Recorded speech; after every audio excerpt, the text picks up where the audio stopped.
Hi hello Priya కిచెన్కి స్వాగతం సుస్వాగతం. ఈరోజు మనం ఎన్నో రకాల ఇడ్లీలు చూసారు కదా.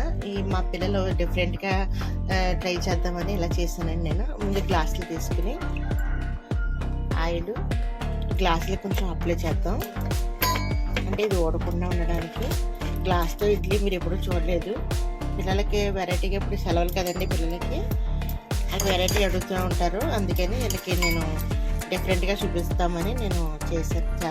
ఇడ్లీ రవ్వ ఉంది కదండి, రుబ్బేసిన పిండి ఉంది కదా, ఈ పిండి అంటే నూనె ఎందుకు వేస్తుందంటే మనకి ఈజీగా మన ఇడ్లీ వచ్చి చక్కగా వస్తుందని వేసాను నేను.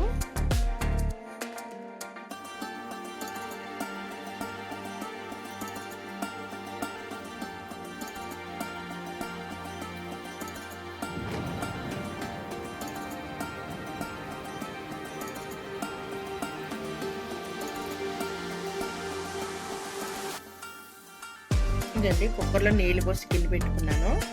ఇప్పుడు ఈ గ్లాసులో ఇలా పెట్టేసేసుకుని కుక్కర్ మూత పెట్టేసుకున్నాను. విజిల్ పెట్టకూడదు, స్టవ్ వెలిగించేసుకున్నాను. ఇడ్లీ అయిన తర్వాత నెక్స్ట్ చూపిస్తాను. ఇదిగోండి మన ఇడ్లీ అయిపోయి ఉంటుంది. స్టవ్ కట్టేసుకున్నాం.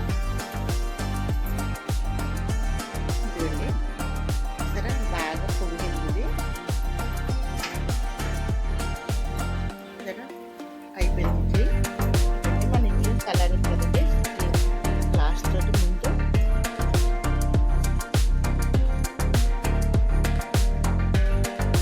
ఇదండి ఇది ఉంది కదా, లోపల పెట్టాం కదా, అలా తీసేసుకోండి.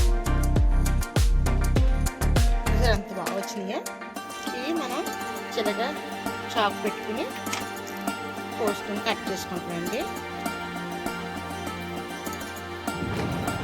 ఇలా డిఫరెంట్గా ఇడ్లీ తయారు చేయండి. మీకు నచ్చినట్లయితే లైక్ చేయండి, షేర్ చేయండి, సబ్స్క్రైబ్ చేయండి.